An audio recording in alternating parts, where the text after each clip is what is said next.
My name is Lucinda Miles. I am 47 years old. I live in a modest two-bedroom, single-story apartment in Houston, a town most people only notice when they need a hospital bed or an obituary printed. For the past 19 years, I have worked as a night facilities technician at St. Margaret's Medical Center. Most people just call me the janitor. The night my life finally cracked open, I was on my knees, scrubbing dried blood out of the grout outside ICU room 3 when my phone buzzed in my pocket. The blood was already cold. It always was by the time I got there. Nobody ever noticed the blood until it bothered them. Doctors saved lives. Nurses ran. Administrators gave speeches. And I erased what was left behind. I wiped my gloves on my pants and checked the message. It was from my husband. My parents are done pretending. Tomorrow will be easier for everyone. That was it. No explanation. No apology. Just a quiet execution notice wrapped in polite language. Let me be clear about something before this goes any further. I did not marry into a poor family. I did not marry into a kind one either. My father-in-law was a celebrated surgeon. His name was engraved on plaques, donation walls, and a surgical wing I helped rewire after a flood no one ever thanked me for fixing. My mother-in-law chaired charity boards and smiled for cameras like empathy was a skill she had perfected in rehearsals. My husband worked upstairs, wore clean scrubs, and told people I worked maintenance, the way someone might confess to owning a leaky roof. They never said my job was shameful. They just treated it like it was contagious. At St. Margaret's, I worked nights because nights were quieter. Machines told the truth at night. Pipes groaned when they were about to fail. Backup generators hummed with a pitch that told me whether they would survive a storm. I knew that building the way you know your own body, where it hurt, where it lied, where it would finally give out if pushed too hard. At home, I was quieter. I cooked. I cleaned. I listened to my in-laws talk about fundraising galas and medical innovation while I fixed their broken dishwasher with parts I bought myself because it was easier than asking. They called me reliable. Reliable is what you could call something you expect to hold without ever checking if it is cracking. The hospital intercom crackled overhead. A nurse called for environmental services, sharp and impatient. I finished the last pass with the mop and stood slowly, my knees protesting like they always did at the end of a shift. The smell of disinfectant clung to my skin. It never really came off. I carried it home every morning like a second shadow. At 6:12 a.m., I clocked out. At 6:47 a.m., I was back in the building, not as an employee, but as a wife invited to a family breakfast in the executive dining room upstairs. My mother-in-law liked to stage important conversations over fresh fruit and forced smiles. She believed confrontation tasted better with yogurt parfaits. I changed out of my work uniform and into a grey cardigan with a loose thread at the sleeve. It had survived 3 winters, 2 layoffs that were not mine, and 1 charity dinner where I was mistaken for catering staff and asked to refill a water pitcher. I did it, out of habit. When I walked into that dining room, the conversation stopped. My father-in-law folded his newspaper with surgical precision. My mother-in-law set her spoon down like she had practiced the movement. My husband would not meet my eyes. They did not waste time. Emily, my mother-in-law said gently, the way people speak to animals before they are put down. This situation has gone on long enough. My father-in-law cleared his throat. It is not personal. It is about alignment. Alignment. That word always showed up right before someone decided you were no longer useful. They talked about image, about reputation, about how difficult it was for my husband to advance when people asked questions about me. They never raised their voices. They did not need to. They had practiced this kind of dismissal their whole lives. Then my husband finally spoke. Tomorrow, he said, staring at the table. The hospital is restructuring. Facilities is being outsourced. You should hear it from us first. I nodded. I already knew. What they did not know was this. While they were planning my removal, they were standing on ground that still legally belonged to me. They did not know that the land beneath St. Margaret's Medical Center, the contracts that kept its power running, the signatures that allowed its generators to breathe during blackouts, all traced back to one name. Mine. They thought I was just the woman who cleaned the floors after miracles and mistakes. They forgot I was also the one who made sure the building never collapsed on top of them. And tomorrow, when they handed me a folder and asked for my keys, they were going to learn the most expensive lesson of their lives. Some things, once returned, do not come back quietly. The email arrived at 8:04 a.m., exactly 12 minutes after I finished reattaching a loose oxygen line in the west corridor. No subject line. Just a calendar invite. HR sync. Mandatory. I stared at my phone while the hum of the machines settled back into their normal rhythm. The ICU did not care about restructuring. It never did. It only cared that everything kept breathing. I wiped my hands, peeled off my gloves, and checked the room number again. Wrong floor, wrong wing, wrong life. I had been in that building since before half the executives learned how to pronounce infrastructure. I had watched interns cry in stairwells, surgeons scream at printers, and donors faint when the power flickered during tours. I fixed all of it, quietly, without documentation, because if I documented every near disaster, they would have had to admit how close they came to collapse. At 8:30 a.m., I walked into conference room C. HR had already set the tone. Glass walls, frosted logo, a carafe of water no one touched. Hayley sat at the table, spine straight, hands folded, eyes rehearsed. She was young enough to believe policy was the same thing as justice. Next to her sat a man from legal I had never met. He had the posture of someone who never lifted anything heavier than a pen. "Emily," Hayley said, smiling. "Thank you for coming." She gestured to the chair across from her. I sat. They did not ask how I was. They never do when the outcome is already decided. Hayley slid a folder toward me. Thick, white, impersonal. "We are undergoing a strategic restructuring," she said. "Facilities operations will be transitioned to a third-party provider effective immediately." Immediately. 19 years collapsed into one word. The lawyer cleared his throat. "This is not a reflection of your performance. This is a business decision." I opened the folder. 3-month severance. Health coverage through the end of the quarter. A non-disclosure agreement thick enough to suffocate any memory I had of the place. My title was wrong. My middle initial was wrong. They misspelled the street on my address. I closed it slowly. "You are requesting my badge and keys today," the lawyer added, voice flat, "along with any company property in your possession." Company property. I looked at Hayley. "Are you sure?" I asked. She blinked. "Yes."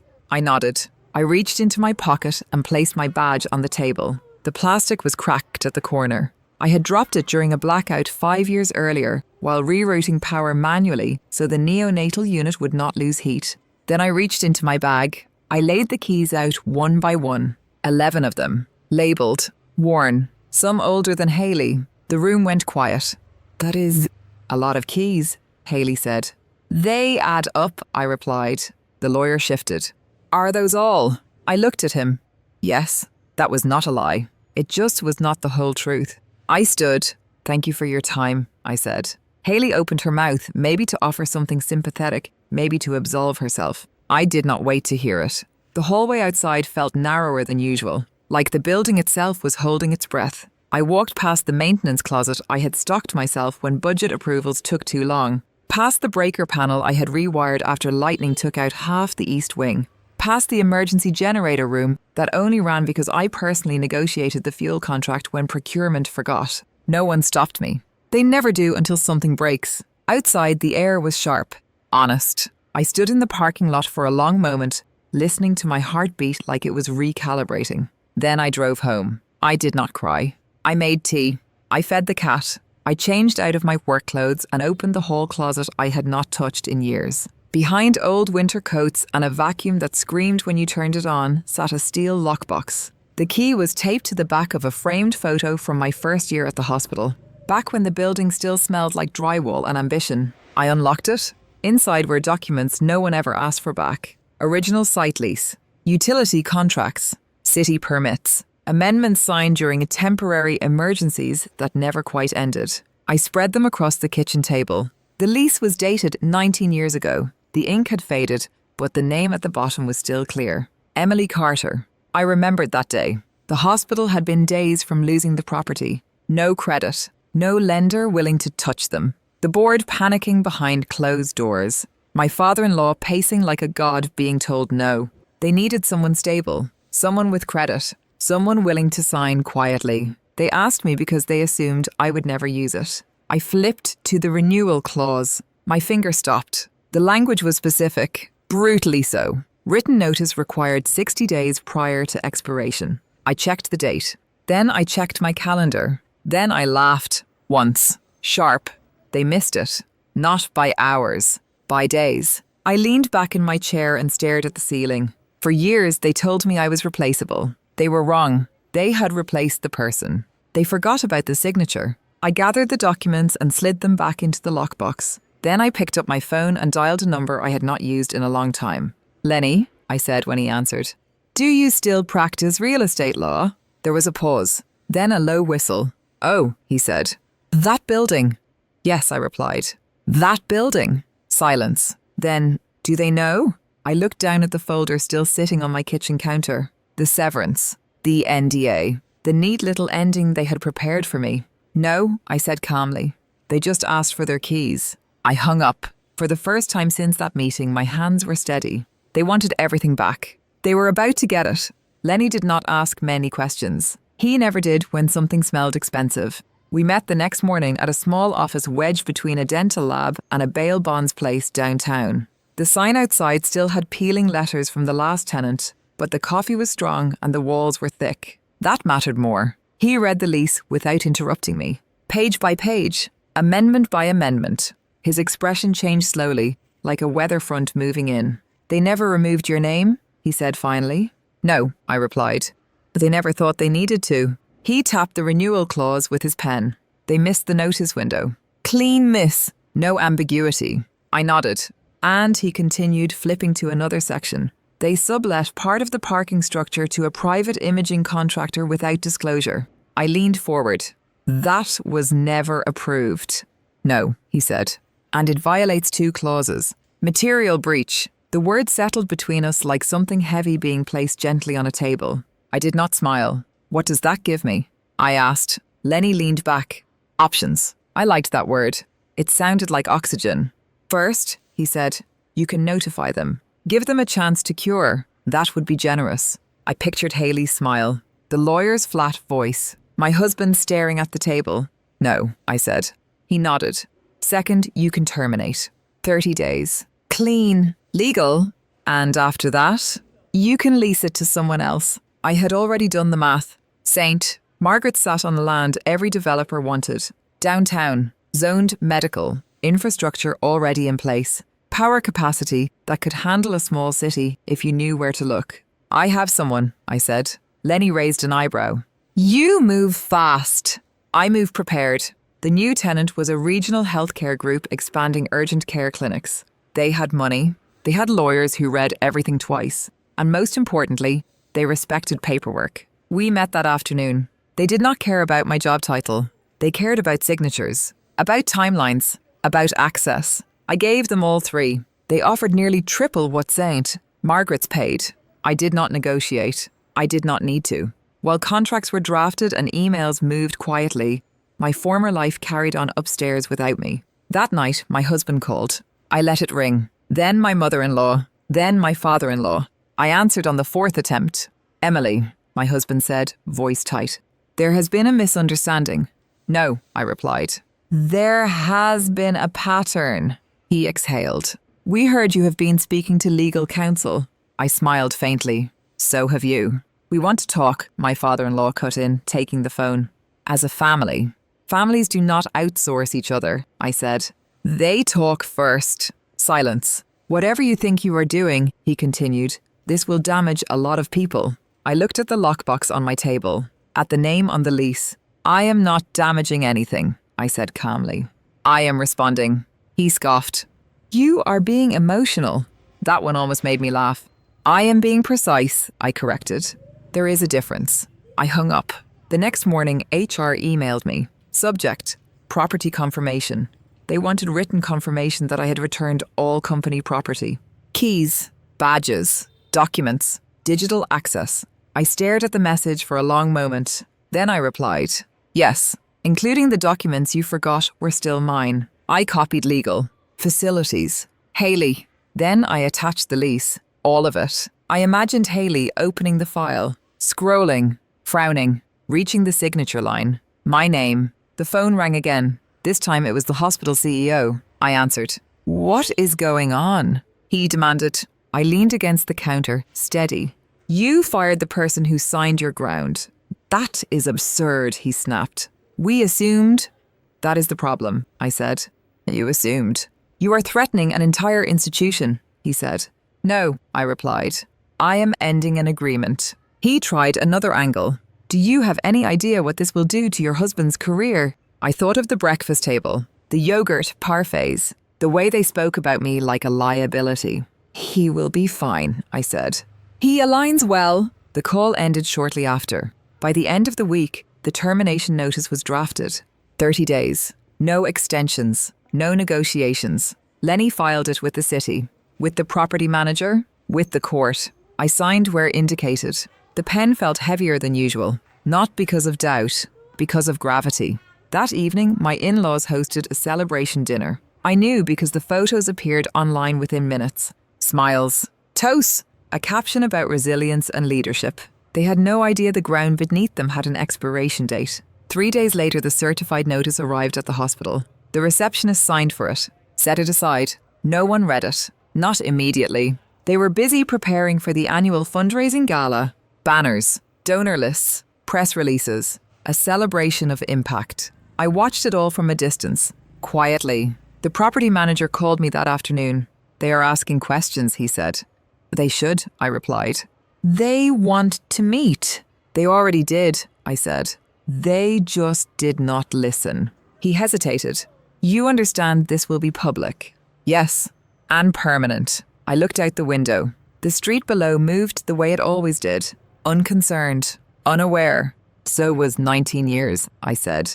That night, I placed the signed lease transfer into the lockbox. Right next to the original. 2 signatures. Same name. Different lives. Tomorrow, the gala invitations would go out, and the clock would start ticking in a room full of people who thought I had already been erased. They were about to learn the cost of forgetting who held the building together. The gala always smelled like money trying to pretend it was compassion. Fresh flowers, polished marble, waiters moving like choreography, all black suits and quiet smiles. A banner stretched across the atrium read, "Celebrating a future of care." I had helped install the lighting for it 3 years ago, adjusting the angle so donors would look 10% kinder in photos. That night, I watched from across the street, not because I was afraid to go inside, because I did not need to. Inside, my former life was dressed in its best clothes. My mother-in-law floated from group to group, laughing softly, one hand on a champagne flute, the other on a donor's sleeve.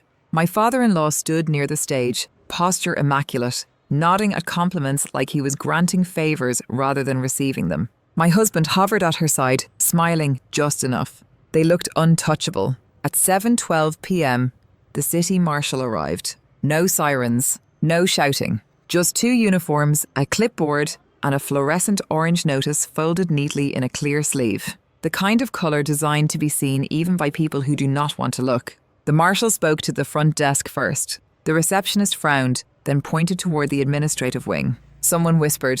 Someone else laughed nervously, assuming it was a mistake, a vendor, a misplaced delivery. By 7:18, the CEO was pulled aside. I could see him through the glass, his smile stiffening as he read. His mouth opened slightly, then closed. He read it again, slower. The orange paper did not change. By 7:25, whispers had turned into ripples. Phones came out. Donors leaned closer, curiosity sharpening their expressions. Nothing attracts attention like authority that suddenly looks confused. At 7:30, the marshal affixed the notice to the glass doors leading to the executive offices. Zip ties. Clean. Legal. Notice of termination and demand to vacate. 48 hours. The atrium fell into a silence that felt physical. My mother-in-law was the first to break it. She laughed. A short, bright sound. "This is ridiculous," she said loudly, the way people do when they want everyone to hear their confidence. "There must be some error." The marshal did not argue. He never did. He simply handed over the paperwork and asked her to direct him to the authorized representative. The authorized representative was pale. At 7:41, someone finally read the plaintiff line out loud. My name traveled through the crowd like a dropped glass. Emily Carter. Not doctor. Not donor. Not board member. Facilities. The gala did not recover. The CEO attempted damage control. He gestured toward the band. Toward the stage. Toward the open bar. He spoke quickly. Voice too loud, promising answers soon. The donors listened. Then they checked their phones. By 8:03, a local reporter arrived. By 8:10, someone posted a photo of the notice. By 8:22, the story had a headline. Downtown Medical Center faces eviction over lease dispute. They did not use my name in the first version. They would. Inside, the emergency meeting formed in the glass conference room. Blinds half lowered, never enough. Faces tight. Hands moving too fast. My husband stood apart. He finally looked like someone realizing the ground was not solid. At 8:37, my phone rang. I answered. "What did you do?" he asked. I leaned against my car, the metal cool against my back. "I stopped doing," I said. "That is the difference." "You cannot do this," he said, voice breaking. "People will get hurt." I closed my eyes. "People were hurt long before tonight," I said quietly. "You just did not see them." "You are destroying everything," he whispered. "No," I replied. "I am letting it stand on its own." The call ended. Inside the gala, the final illusion collapsed. One of the board members shouted. Another tried to leave and was stopped by security, unsure whether to escort or protect. My father-in-law demanded to speak to the property manager, then to the city, then to anyone who would pick up. No one could change the paper. At 9:05, the marshal returned. He spoke calmly, explained the timeline, explained the enforcement. 48 hours to vacate. The donors left in clusters. Quiet, uneasy. No one wants to be photographed near failure. Someone knocked over the display table. A glass shattered. A chair scraped loudly across the floor. My mother-in-law sat down for the first time that evening. She looked small. At 9:42, the VCEO called me. I answered. "You blindsided us," he said hoarsely. "No," I replied. I responded to being dismissed. "We can fix this," he said quickly. "We can renegotiate. Name your price." I looked through the windshield at the building I had kept alive for nearly 2 decades. "I already did," I said. "You did not read it." Silence. Then, softer. "You never wanted this much power." "I never wanted to be invisible," I said. I hung up. At 10:18, the gala officially ended. Early. No speeches. No pledges. The building emptied slowly, like a body realizing it had lost too much blood. Across the street, I watched the lights dim one by one. Not because the power failed, because someone turned them off. The next morning, the story was everywhere. Not dramatic, not sensational, just factual. Lease not renewed, unauthorized subletting, legal termination. No villains, no heroes, just paperwork. At 8:03 a.m., the marshal returned. This time, with tape. The fluorescent orange sealed the doors. I stood across the street, coffee in hand, as staff wheeled boxes out. Computers, chairs, whiteboards still covered in half-erased optimism. My husband walked out last. He stopped when he saw me. We did not speak. He looked at the notice, at the building, at me. Then he nodded once. It was not forgiveness. It was recognition. By noon, the new tenant's banner went up on the side of the building. Different name, same walls. I turned away. I had nothing left to prove. The building did not look angry once it was empty. It looked tired. By the third day, the last moving truck pulled away, leaving faint tire marks and a few broken leaves pressed into the concrete. Someone had forgotten a box of disposable gloves by the loading dock. I recognized the brand. Cheap. The kind procurement always bought because they assumed hands were replaceable. I stood across the street longer than I needed to. The new tenants arrived quietly. No ceremony, no speeches. They unlocked the doors with their own keys, walked the halls with clipboards, asked practical questions. Power capacity, water pressure, load limits. They thanked the property manager. They thanked the city inspector. They did not thank me. They did not need to. That afternoon, I packed the last box from my apartment. Not because I was forced to, but because I was ready. I donated most of what I owned. I kept what mattered. Papers, photos, the lockbox. My husband did not call again. Neither did my in-laws. Their silence was not peaceful. It was heavy. The kind that settles when people realize there is nothing left to argue with. A week later, I received an email from the hospital board. No apology, no accusation. Just a formal notice acknowledging the termination and a request for confirmation that all matters were closed. I replied with one sentence, confirmed. Then I archived the thread. I started sleeping better. The kind of sleep where your shoulders finally drop sometime after midnight. The kind where you do not dream about alarms or flickering lights or someone shouting your name from a hallway you cannot reach in time. On my last evening in the apartment, I hung the one thing I had saved, a small brass hook. I placed it on the wall beside a framed photo of my mother, taken long before she taught me how to read contracts and trust silence. From a drawer, I took out the original office key. The metal was worn smooth, warm from my hand. It did not open anything anymore. That was the point. I hung it there anyway, not as a trophy, not as a warning. As a reminder, there are people who believe power is loud, that it announces itself with titles and speeches and applause. They are wrong. Power is quiet. Power reads the fine print. Power remembers who signed first. Power knows when to stop holding up a ceiling that was never meant to rest on one person's shoulders. I did not destroy a hospital. I did not ruin a family. I simply stopped being invisible. If there is a lesson here, it is not about revenge. It is about leverage, and about what happens when someone finally realizes they were never disposable at all.